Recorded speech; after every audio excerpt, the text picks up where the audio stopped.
வணக்கம் சாவித்ரி சமையலுக்கு உங்களை வரவேற்கிறேன். இன்னைக்கு நம்ம காளான் கிரேவி எப்படி செய்யலாம்ங்கறத பார்க்கலாங்க. அதுக்கு தேவையான பொருட்கள் காளான் 400 கிராம் பக்கம் எடுத்து 2 டைம் நல்லா கழுவி கட் பண்ணி வச்சிருக்கேங்க.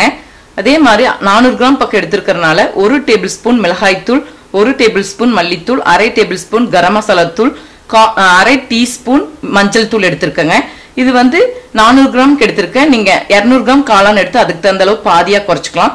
பெரிய வெங்காயம் வந்து 2 பெரிய சைஸ்ல பொடி பொடியா கட் பண்ணி வச்சிருக்கேன். சிறிதளவு கருவேப்பிலை, 3 பச்சை மிளகாய், சிறிதளவு கொத்தமல்லி தழை, 2 ஆப்பிள் தக்காளி, 1 நாட்டு தக்காளி பழம் எடுத்திருக்கேங்க. கடலெண்ணெய் 2 டேபிள் ஸ்பூன் பக்கம் எடுத்திருக்கேங்க. இஞ்சி பூண்டு விழுது 1 டேபிள் ஸ்பூன் எடுத்திருக்கேன். இதுல தாளிக்க சீரகம் 1 டீஸ்பூன், 2 சிறிதளவு பட்டை, 2 ஏலக்காய், 1 பிரியாணி இலை, தேவையான அளவு உப்பு. இதுதான் தேவையான பொருட்கள். இப்போ எப்படி செய்யலாங்கிறத பார்க்கலாம். தக்காளியை மிக்சி ஜார்ல போட்டு கூலாட்ட அரைச்சு வச்சுக்கலாம். இப்போ எண்ணெய் விட்டுருக்குங்க. எண்ணெய் காஞ்சிச்சு. இப்போ சீரகம் சேர்த்துக்கலாம். இது கூடவே எடுத்து வச்சிருக்கிறேன் 2 ஏலக்காய், பட்டை, பிரியாணி இலை. இது கூடவே பொடியா கட் பண்ணி வச்சிருக்கிற வெங்காயத்தை வதக்கிடலாம். மீடியம் ஃப்ளேம் வச்சுக்கணும். கூடவே எடுத்து வச்சுக்க கருவேப்பிலை, பச்சை மிளகாய், கொஞ்சம் உப்பு சேர்த்திக்கலாம்.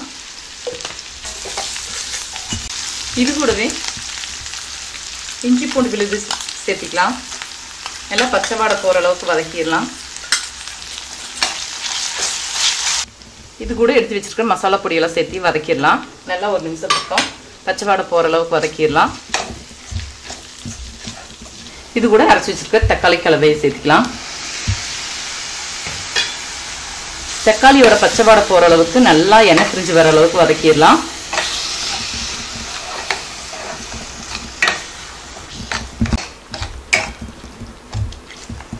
இப்போ தக்காளி சேர்த்து நல்லா பச்சை வாடை போகிற அளவுக்கு எண்ணெய் பிரிஞ்சு வர அளவுக்கு வதக்கிட்டேங்க. பாருங்க, எண்ணெய் எல்லாம் பிரிஞ்சு வருது. இப்போ நம்ம காளான் சேர்த்து நல்லா வதக்கிடலாம்.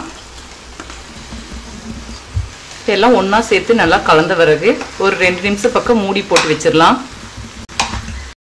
மசாலாவும் காளான் எல்லாம் சேர்த்து நல்லா கிளறி விட்டாச்சுங்க. இப்போ ஒரு 2 நிமிஷம் பக்கம் மூடி வச்சிடலாம். காளான்ல தண்ணி விடுறதுனால அதுலேயே கொஞ்சம் நல்லா வேகட்டும். இப்போ 2 நிமிஷம் பக்கம் மூடி வச்சுட்டேன், எடுத்துடலாங்க. இப்போ காளான்லேயே தண்ணி விட்டுருக்குங்க. இதெல்லாம் நல்லா வத்தட்டும், காளான் நல்லா வேகட்டும். இந்த காளான்ல நம்மளுக்கு உப்பு பத்தலைன்னா இப்போ டேஸ்ட் பார்த்துட்டு கொஞ்சம் சேர்த்திக்கலாம். இதெல்லாம் நல்லா வத்தின பிறகு நம்ம கிரேவிக்கு தேவையான அளவுக்கு ஒரு 1/2 கப் பக்கம் தண்ணி விட்டு நல்லா கொதிக்க வச்சுக்கலாம். காரம் வந்து பச்சை மிளகாய் ஆகட்டும், மிளகாய் தூள் ஆகட்டுங்க, கிரேவிக்கு அவங்கவுங்க தேவைக்கு தகுந்த அளவு சேர்த்திக்கலாம். இப்போ காளான் இதுலேயே கொஞ்சம் நல்லா வெந்துருச்சுங்க. இதில் ஒரு 1/2 கப் அளவு தண்ணி விட்டுக்கலாம்.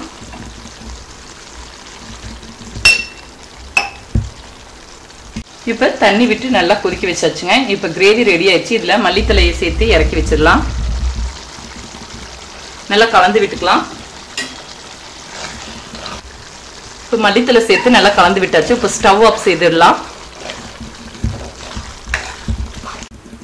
இப்ப சூப்பரா சுவையான காளான் கிரேவி நம்ம செய்துட்டோங்க. இந்த காளான் கிரேவி வந்து உங்களுக்கு தக்காளி பழம் சேர்த்தும் போது கொஞ்சம் புளிப்புத்தன்மையில இருந்தா நீங்க சர்க்கரை சேர்த்துக்கலாங்க. அதனால தாங்க நான் நாட்டு தக்காளி, ஆப்பிள் தக்காளி 2 சேர்ந்த மாதிரி கலந்து போடும்போது நம்மளுக்கு கிரேவி சரியான தன்மையில இருக்கும். இது வந்து இட்லி, தோசை, சப்பாத்தி, சாதம் எல்லாத்துக்குமே சேர்த்து சாப்பிடலாம். ரொம்ப டேஸ்டா இருக்கும். இதே முறையில நீங்க செய்து பாருங்க. இந்த வீடியோ பிடிச்சிருந்தா லைக் பண்ணுங்க, ஷேர் பண்ணுங்க, சப்ஸ்கிரைப் பண்ணுங்க, கமெண்ட்ஸ் பண்ணுங்க. மேலும் பல சமையல் குறிப்புகளுடன் சந்திக்கிறேன்.